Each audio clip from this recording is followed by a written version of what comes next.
आप सभी electrical junior engineer की तैयारी करने वाले छात्रों को मेरा नमस्कार। आज हम लोग बेसिक इलेक्ट्रिकल इंजीनियरिंग का पहला चैप्टर जो कि बेसिक कॉन्सेप्ट है उसे स्टार्ट करते हैं। साथियों, आपके आसपास चाहे जो भी मटेरियल हो, चाहे वह सॉलिड हो या लिक्विड हो या गैस हो, वो मॉलिक्यूल से मिलकर बना होता है। और ऐसे ही मॉलिक्यूल एटम से मिलकर बना होता है। एटम यानी परमाणु। ये एटम का मतलब ये होता है कि वे छोटे कण जिन्हें और छोटे कणों में डिवाइड नहीं किया जा सकता, that can not be divisible into small particles. इस हिसाब से जो एटम है ये मटेरियल का सबसे छोटा कण हुआ। लेकिन मॉडर्न इलेक्ट्रॉनिक थ्योरी के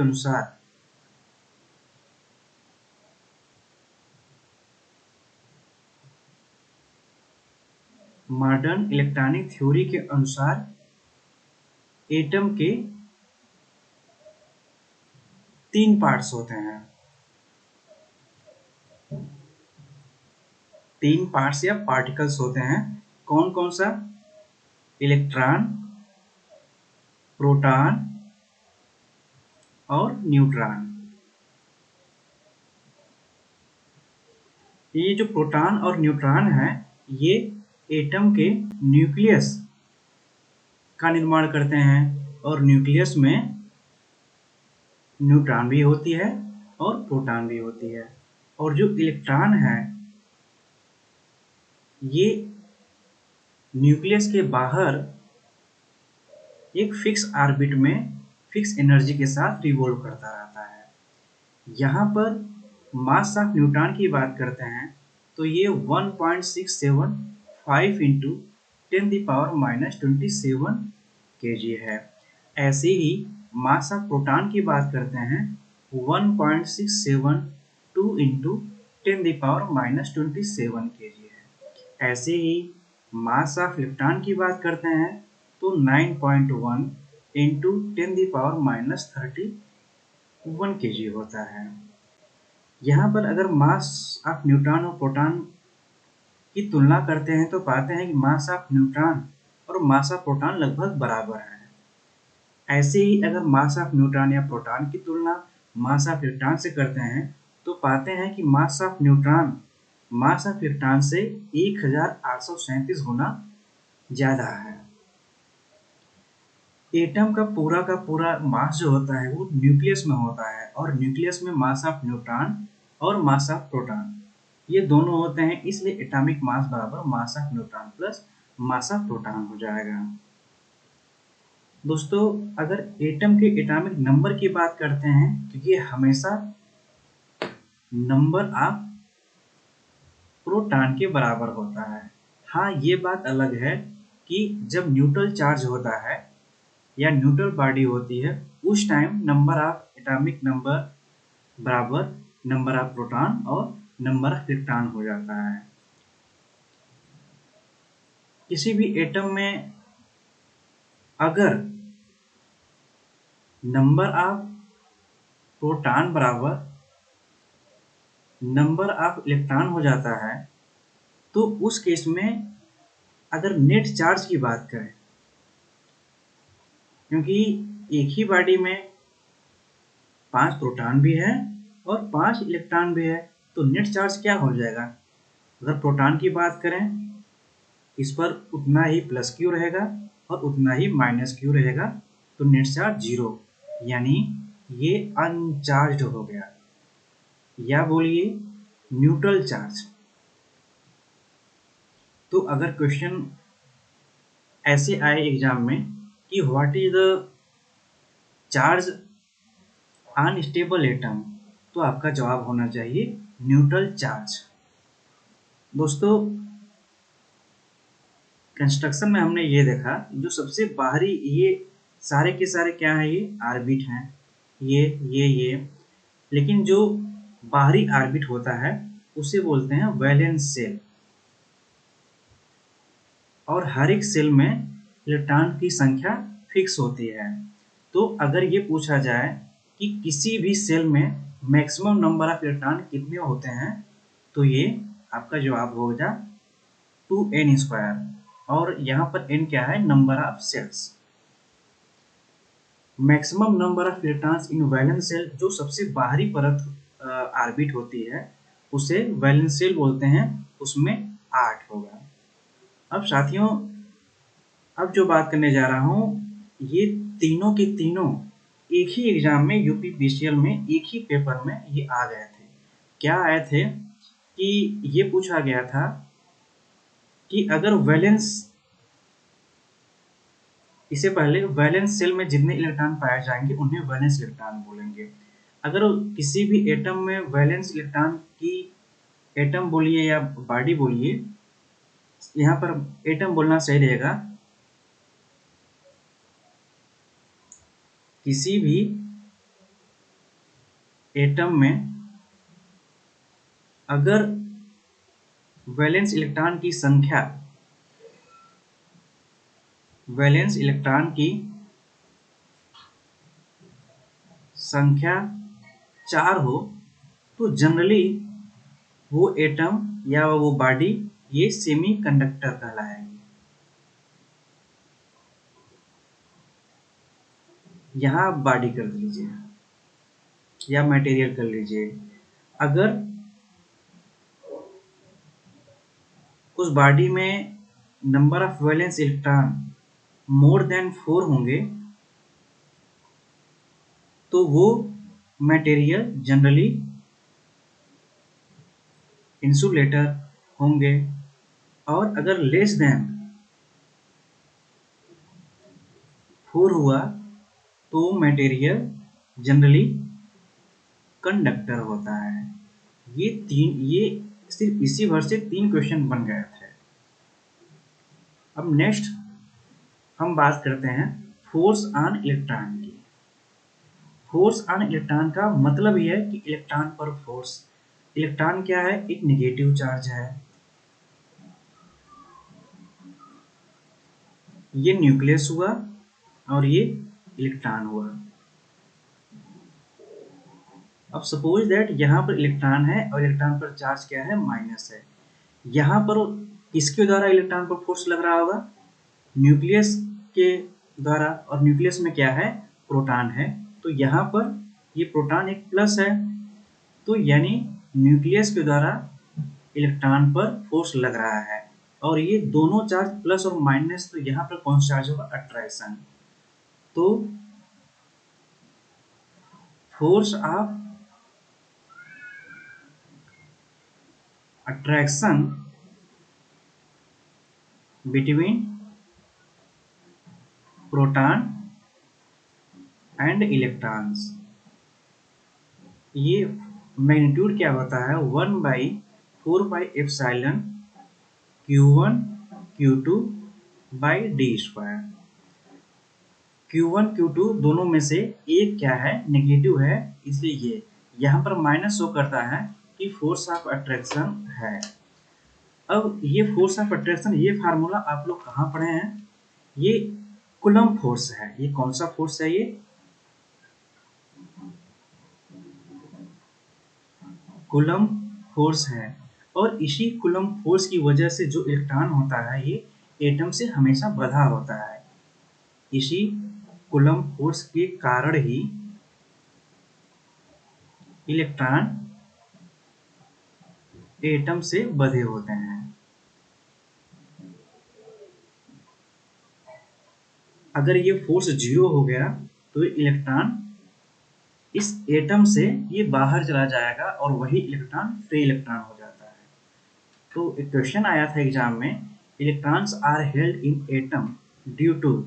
इलेक्ट्रॉन्स जो एटम से बंधे होते हैं वो किस वजह से होते हैं?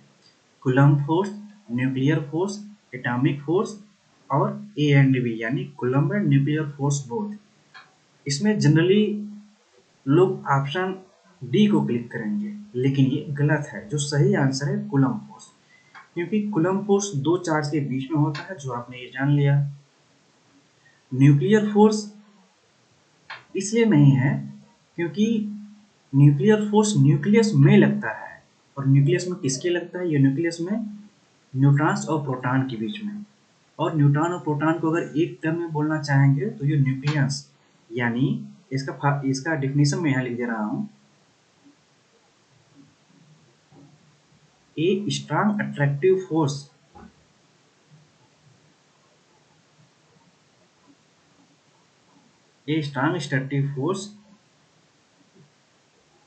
between nucleons in the nucleus.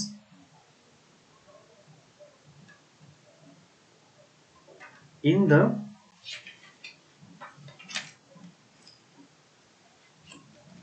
एक minute,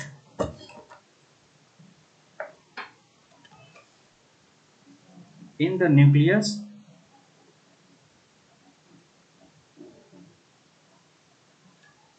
that holds the nucleus together, जिसकी वजह से न्यूक्लियस भी आपस में बंधे होते हैं, साथ साथ में रहते हैं। तो इस तरीके इसका सही आंसर कौन सा हो गया? Coulomb force. नेक्स्ट बात करते हैं एनर्जी ऑफ इलेक्ट्रॉन की बात करते हैं। Next topic, energy of electron. अब एनर्जी ऑफ इलेक्ट्रॉन का ये फार्मूला डायरेक्ट पहले लिखते हैं, 1/4πε Q1 Q2 D। यहां पर, और ये D क्या है? D जो है distance between electron and proton.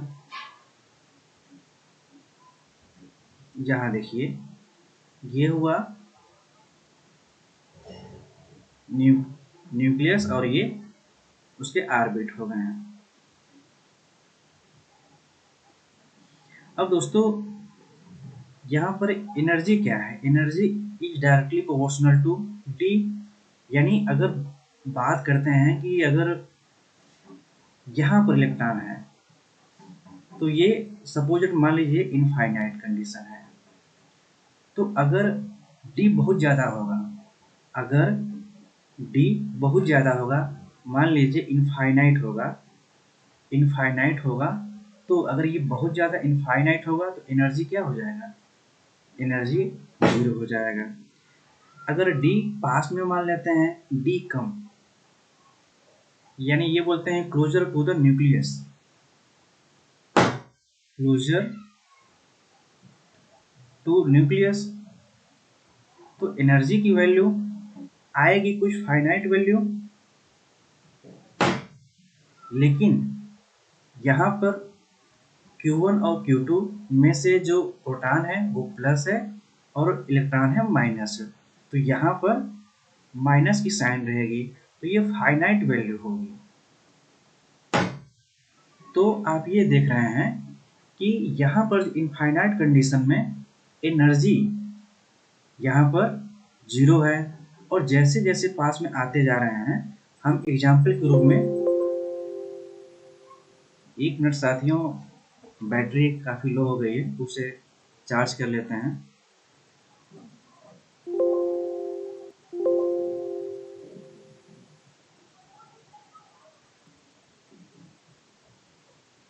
हाँ साथियों, हम यहाँ पर थे कि एट इनफाइनाइट डिस्टेंस पर एनर्जी 0।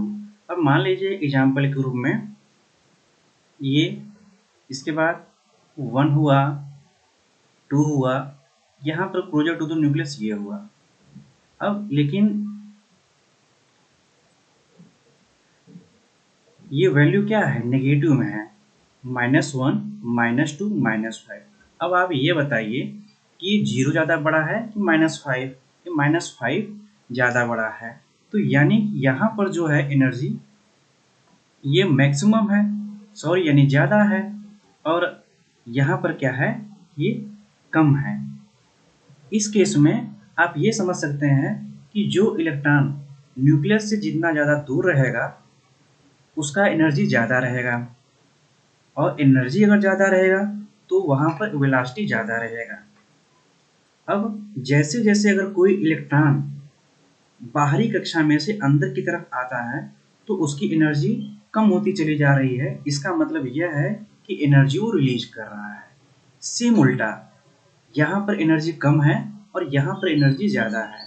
तो जैसे कोई इलेक्ट्रॉन न्यूक्लियस से दूर जाएगा उसकी एनर्जी बढ़ती जाएगी, यानी कि वो एनर्जी को ऑब्जर्व कर रहा है।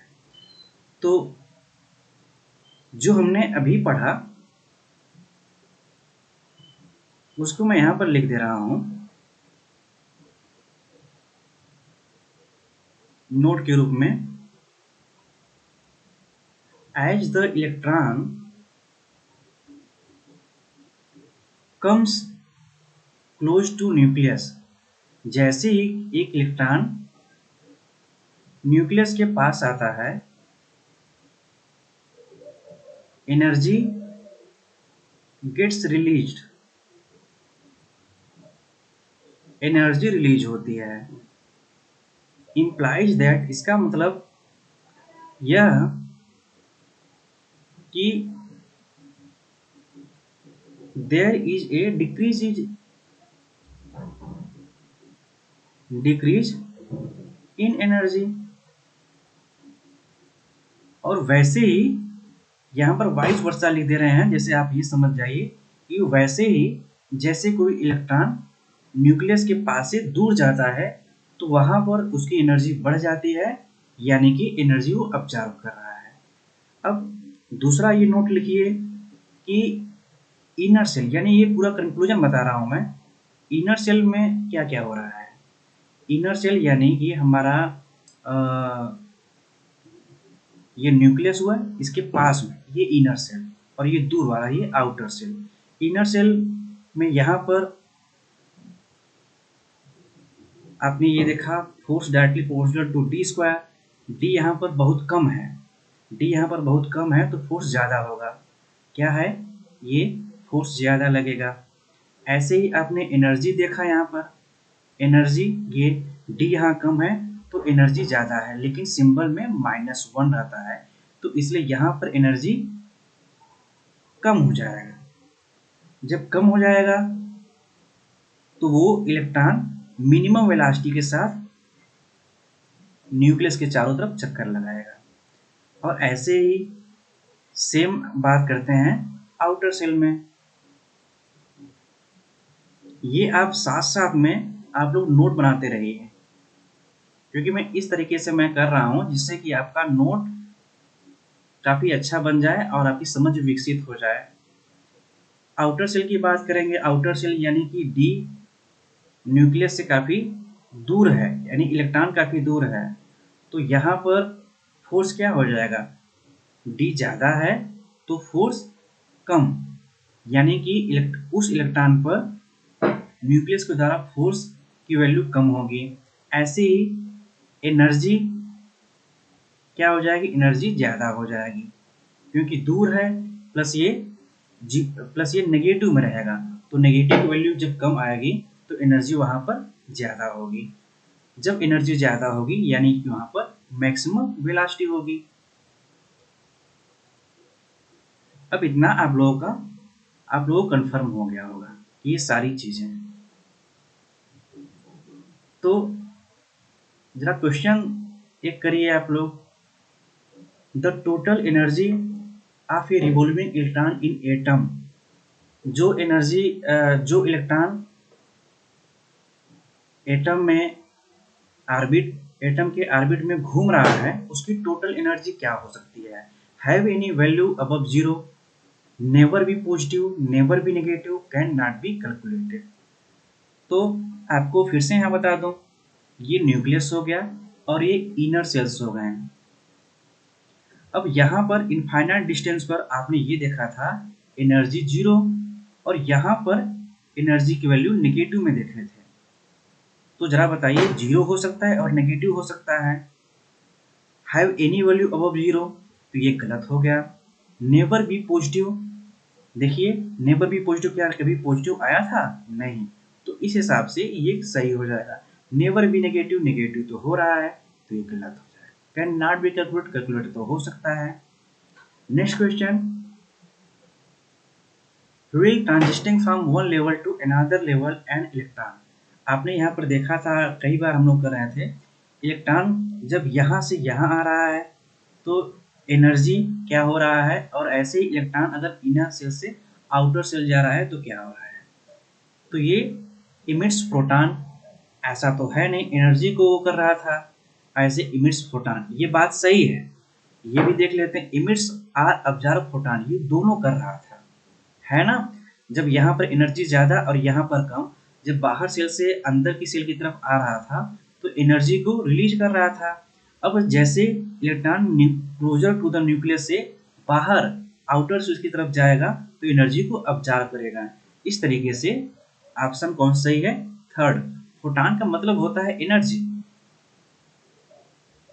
एनर्जी आप पैकेट्स, यानी आप बोल सकते हैं packets of energy. Next question, अब नेक्स्ट थ्योरी की बात करते हैं। हम स्टार्ट करने जा रहे हैं चार्ज।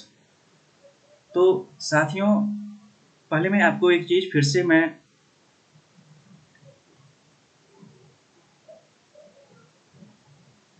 आपने यहाँ पर देखा कि ये न्यूक्लियस हुआ और ये इलेक्ट्रॉन जो कि बाहरी पाथ में घूम रहे हैं।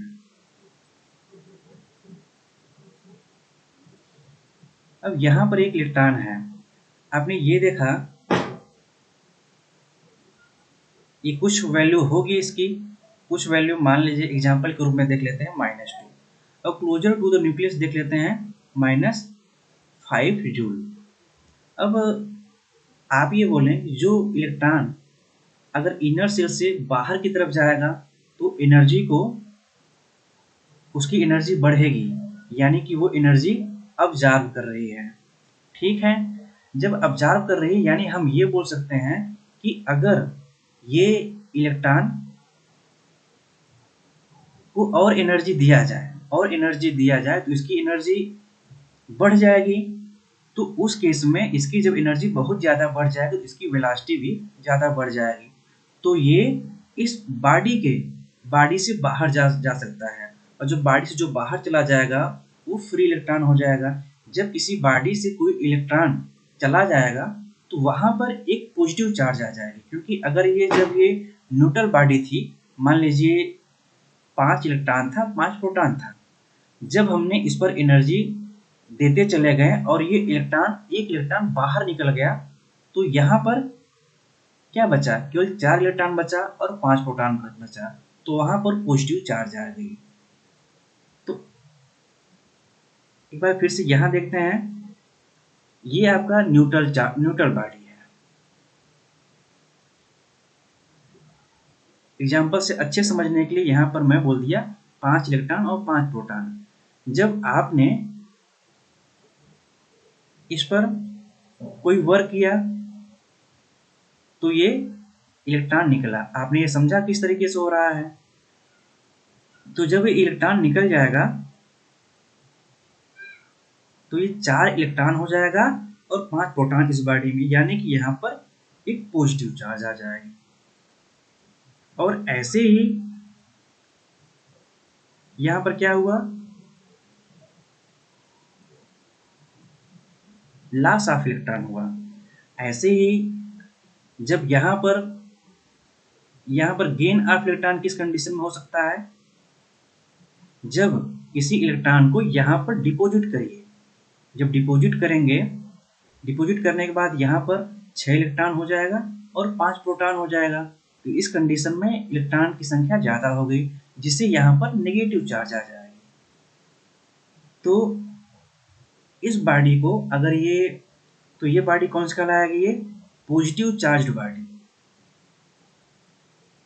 Positive charge body. ऐसे ही ये कौन सी बॉडी हो जाएगी, ये नेगेटिव चार्ज्ड बॉडी। अगर ये एटम है तो इसे बोलेंगे कैटायन, और इसे एनायन बोलेंगे। अब यानी कि आप समझ गए कि अगर मैं यहाँ पर ये लिखूं कि अगर चार्ज की वैल्यू +10 है, तो इसका मतलब प्लस का मतलब ये होता है कि यहाँ प्लस कब आया होगा, जब इलेक्ट्रॉन इस बॉडी में से निकाला गया होगा। यानी यहाँ पर क्या हुआ, डिफिशियंसी ऑफ इलेक्ट्रॉन, मतलब इलेक्ट्रॉन की कमी हुई। डिफिशियंसी यानी कमी। और ऐसे अगर चार्ज बराबर -10 हो, चार्ज बराबर -10 हो, तो इस बॉडी में माइनस कैसे आया होगा, यानी कि इलेक्ट्रॉन डिपॉजिट किए होंगे, यानी यहाँ पर इलेक्ट्रॉन की संख्या बढ़ गई। तो आप ये बताएंगे एक्सचेंज ऑफ इलेक्ट्रॉन। तो जब भी अगर +5 हो जाए, +5 कूलम, इसका मतलब यहाँ पर इलेक्ट्रॉन की कमी है। +-6 कूलम, यानी यहाँ पर इलेक्ट्रॉन की कमी है। बस आप अभी यही ध्यान दीजिए। तो इसी से रिलेटेड क्वेश्चन है साथियों, electric charge of a body is a condition due to, यानी कि चार्ज कैसे उत्पन्न हुआ, तो डिफिशियंसी और एक्सचेंज ऑफ न्यूट्रॉन्स। ये गलत हुआ क्योंकि हम लोग वहां पर इलेक्ट्रॉन की बात कर रहे थे। डिफिशियंसी ऑफ इलेक्ट्रॉन्स, ये बात सही तो है, लेकिन और आगे भी देख लेते हैं। एक्सचेंज ऑफ इलेक्ट्रॉन्स, ये भी सही है। एक्सचेंज और डिफिशियंसी ऑफ इलेक्ट्रॉन, यानी ओवरऑल हमारा ये हो जाएगा। अब साथियों चार्ज की बात करते हैं। यहाँ पर डिफिनीशन, यहाँ अस्तित्व देख लिए कि हाँ रियल में चार्ज होता क्या है। ये तो देख लिए कि भाई एनर्जी देने पर और एनर्जी ऐड करने पर क्या क्या हो रहा है, यानी कि एनर्जी देने और लेने पर वहां पर चार्ज उत्पन्न हो रहा है। डिफिनीशन के रूप में आप जरा ये सोचिए, ये समझिए यहाँ पर कि पहले ये न्यूट्रल बॉडी थी, तो यहाँ पर इलेक्ट्रॉन और प्रोटॉन की संख्या सेम थी, तो इसके आसपास कोई अदर चार्ज बॉडी, पहले से ही चार्ज बॉडी कोई है, तो इस पर इसका कोई भी प्रभाव नहीं होगा। पर जैसे ही ये चार्ज बॉडी हुई, तो अगर दूसरी कोई चार्ज बॉडी आएगी तो ये तुरंत इस पर अपना प्रभाव दिखाना स्टार्ट कर देगा। नेगेटिव चार्ज आएगी तो भी प्रभाव दिखाना स्टार्ट कर देगा। यानी कि हम तो ये समझ गए कि चार्ज है क्या, लेकिन अगर चार्ज मेरे पास है, चार्ज बॉडी है, तो वो अपना नेचर क्या दिखाएगी, वो इस पर फोर्स लगाएगी। और कैसा फोर्स होगा, या तो अट्रैक्शन या तो रिपल्सन। तो यहीं से इसकी डिफिनीशन आती है कि ये इट इज एक ऐसी काल्पनिक प्रक्रिया है जो दूसरी बॉडी पर अट्रैक्शन और रिपल्सन दिखाता है। फिनोमेना बाय विच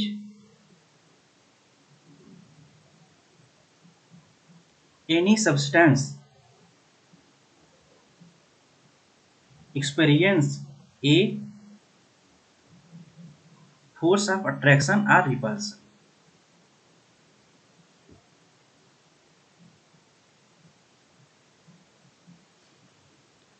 अब नोट कर लेते हैं साथ साथ में बाकी चीजें। ये किससे दिखाया जाता है, डिनोटेड बाई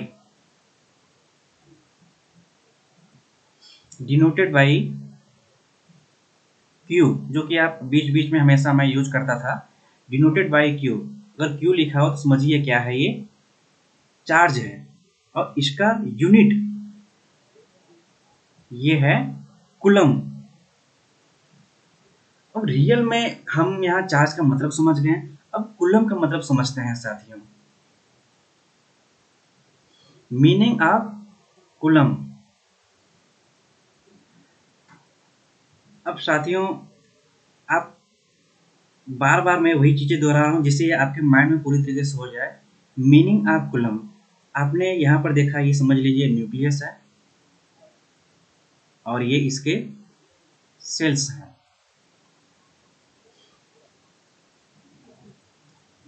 और ये समझ लीजिए कि ये वैलेंस इलेक्ट्रॉन है। अब आपने ये देखा पहले ही देखा कि यहाँ पर एनर्जी क्या होती है, एनर्जी सबसे ज़्यादा होती है और यहाँ पर एनर्जी कम होती है।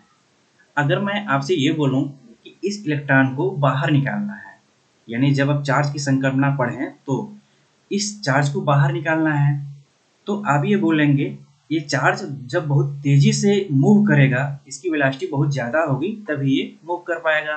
तो वेलोसिटी ज़्यादा हो यानी कि एनर्जी ज़्यादा होनी चाहिए। तो आप क्या करेंगे, ये एनर्जी इस पर कार्य करेंगे, इस पर कार्य करेंगे तो ये एक इलेक्ट्रॉन निकला। ठीक, अब फिर से अगर और कार्य करना पड़ेगा, और कार्य करेंगे तो और इलेक्ट्रॉन निकलेगा। लेकिन जो दूसरा इलेक्ट्रॉन आप निकाल लेंगे इस कंडीशन में, तो फिर से एग्जाम्पल की हेल्प से ही समझते हैं। मान लीजिए 10 इलेक्ट्रॉन है और 10 प्रोटॉन है। यहाँ पर जब आप एक कार्य किए तो यहाँ 10 प्रोटॉन हो गया और 9 इलेक्ट्रॉन हो गया।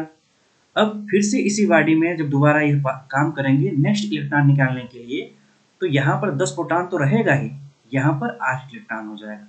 कहने का मीन, जो ये नेक्स्ट इलेक्ट्रॉन निकालने के लिए जो एनर्जी लगानी पड़ रही है वो और लगानी पड़ेगी। क्यों लगानी पड़ेगी? क्योंकि यहाँ पर चार्ज, ये पॉजिटिव चार्ज की मैग्नीट्यूड बढ़ गई, यानी अब और फोर्स ऑफ अट्रैक्शन उसके बीच में काफी ज्यादा हो गया, इलेक्ट्रॉन के बीच में और न्यूक्लियस के बीच में। तो हम यहाँ से एक कंक्लूजन पर आते हैं कि ज्यादा इलेक्ट्रॉन निकालने के लिए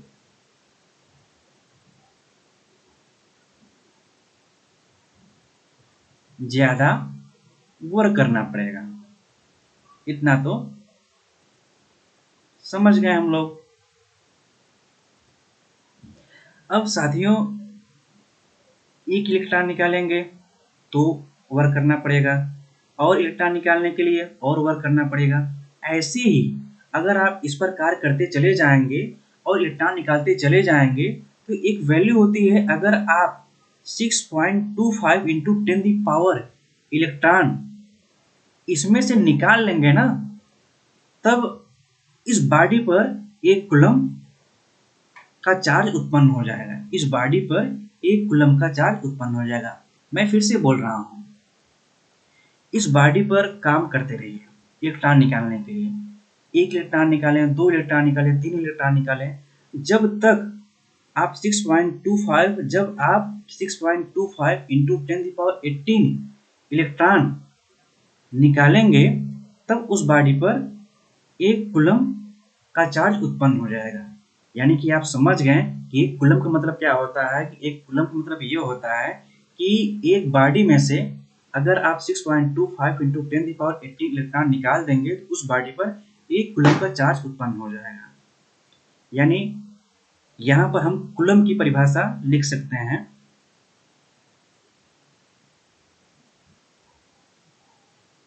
coulomb means charge on 6.25 into 10⁻18 electron called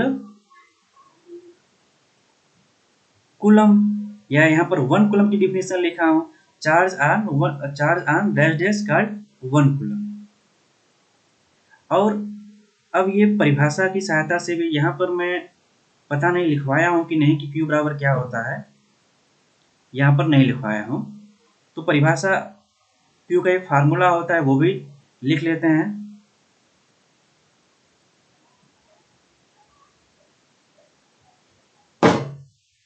परिभाषा नहीं, formula.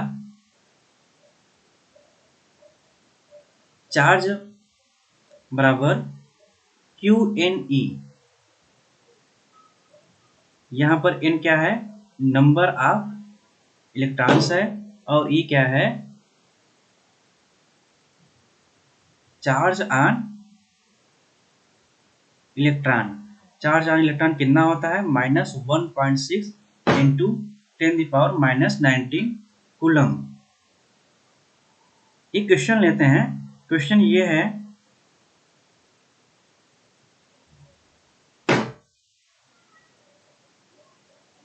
What is the charge on alpha particles. अब अल्फा पार्टिकल्स में अल्फा पार्टिकल्स पॉजिटिव होता है और कितना होता है ये 2 इलेक्ट्रॉन के बराबर, यानी कि ये क्या हो गया नंबर ऑफ इलेक्ट्रॉन हो गया, ये 2 हो गया। और ये इलेक्ट्रॉन की मैग्नीट्यूड कितनी होती है 1.6 इंटू 10⁻⁻19 कूलम। तो यहाँ पर प्लस में आएगा 3.2 इंटू 10⁻⁻19 कूलम।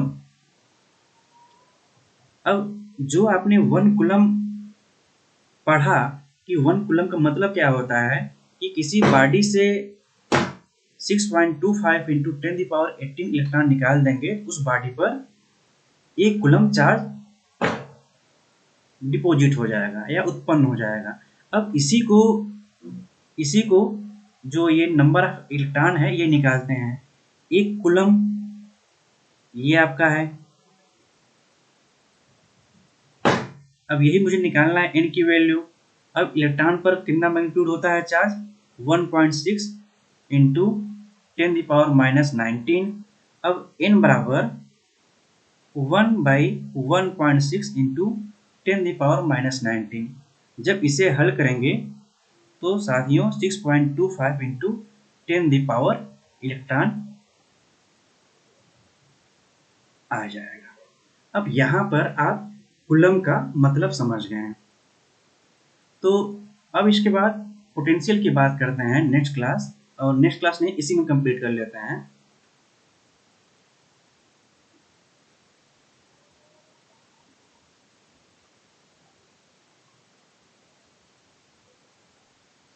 साथियों अब पोटेंशियल का मतलब क्या हुआ, जरा ध्यान से सुनिए कि आपने ये देखा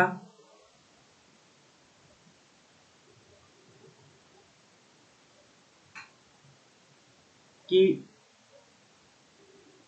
अगर इलेक्ट्रॉन को इस बॉडी में से निकालनी हो तो हमें एनर्जी देनी पड़ेगी, यानी इस पर कार्य करना पड़ेगा। अब मैं लिख कर समझा रहा हूं तो फिर आपको अच्छे समझ में आ जाएगा। हमने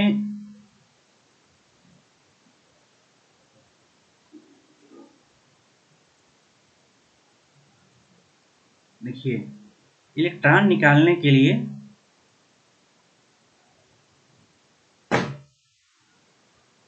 जो हमने कार्य किया,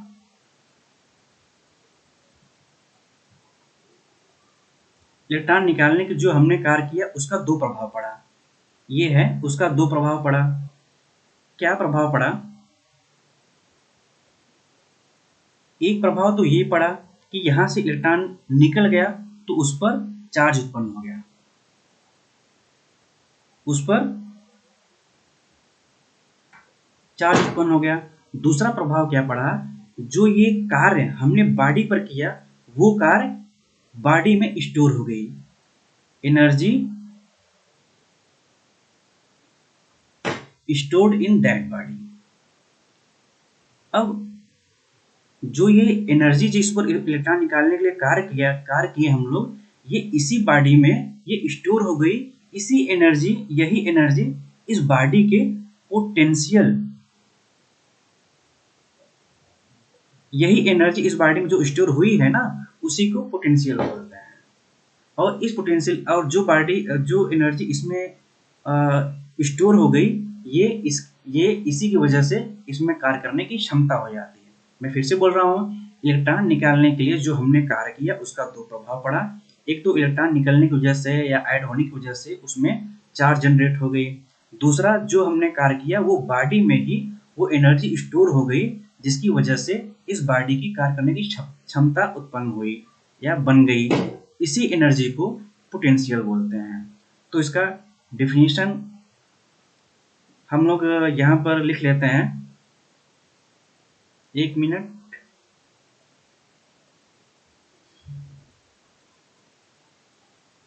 डिफिनीशन क्या हो जाएगी,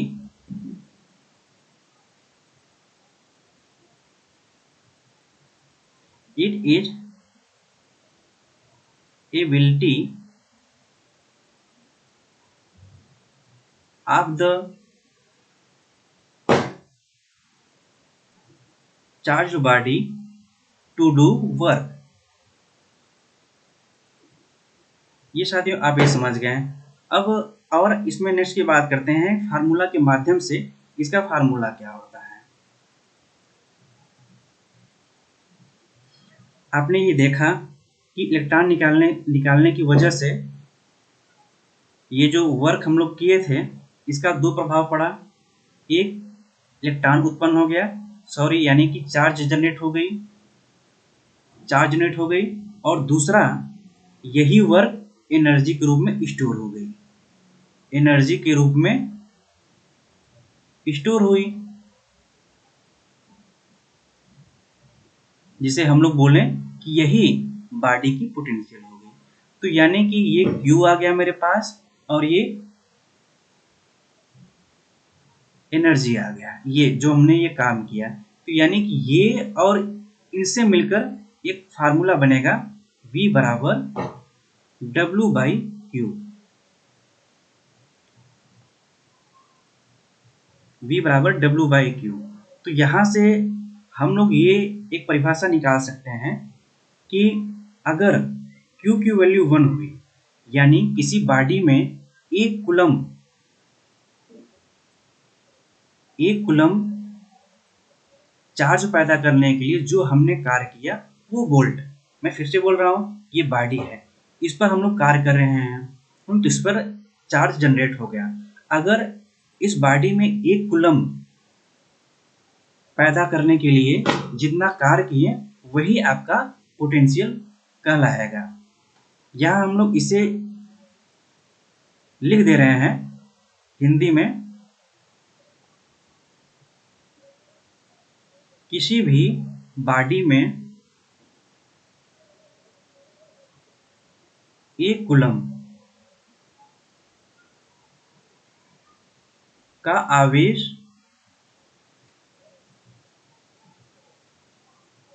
उत्पन्न करने के लिए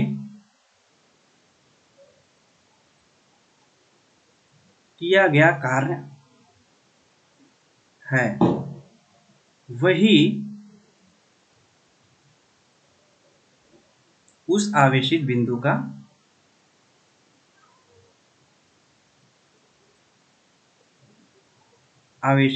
का विभव कहलाता है। ये आपने फार्मूले के माध्यम से इसका मतलब भी समझ लिया। अब दोस्तों अगर इसकी यूनिट की बात करते हैं, यूनिट होती है वोल्ट, और दूसरी यूनिट क्या होती है, एक यूनिट और। तो आप इस फार्मूले के माध्यम से जरा सोचिए कि ये जूल हो गया और ये कूलम हो गया, यानी कि दूसरा यूनिट क्या होगा, जूल पर कूलम। अब एक थोड़ा सा और क्लियरिफाई करने के लिए, अगर आपके पास +10 वोल्ट दिया है तो इसका मतलब क्या है, और अगर आपका -10 वोल्ट दिया है इसका मतलब क्या है। +10 वोल्ट यहाँ समझिए, यानी कि एक कूलम पैदा करने के लिए किसी बॉडी में 10 जूल कार्य किया गया है। एक कूलम पैदा करने के लिए 10 जूल कार्य किया गया है। ऐसे ही माइनस हो जाएगा तो एक कूलम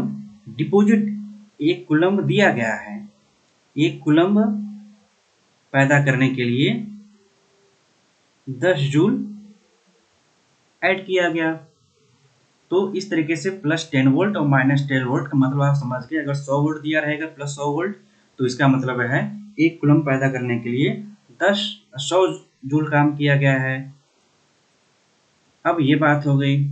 अब इसमें एक चीज़ मैं और ऐड करना चाहूँगा। इसका मतलब अगर आप कूलम का मतलब समझ गए होंगे, कूलम का मतलब क्या होता है। अगर ये लिखा है अगर मैं ये बोलूँ कि इसका फार्मूला ये भी हो सकता है कि किसी समझने के लिए फार्मूला नहीं, यानी कि उसका डिफिनीशन, किसी भी बॉडी में अगर आप 6.25 इंटू 10 इलेक्ट्रॉन निकालने के लिए जो कार्य कर रहे हैं वही उस बिंदु का विभव कहलाएगा। एक कूलम का मतलब आप समझ गए हैं तो ये भी मतलब समझ जाएंगे। तो साथियों, आज का क्लास कैसा रहा आप लोग कमेंट सेक्शन में बताइएगा। प्लस ये जरूर बताइएगा कि आपको समझ में आया या नहीं आया। जो नहीं समझ में आएगा, नहीं आया होगा, वो कमेंट सेक्शन में आप लोग कमेंट कर दीजिएगा। फिर नेक्स्ट क्लास में हम लोग पोटेंशियल डिफरेंस और उसके बाद फिर करंट, उसके बाद फिर ड्रिफ्ट वेलोसिटी और फिर उसके बाद रेसिस्टेंस देखेंगे। नमस्कार साथियों।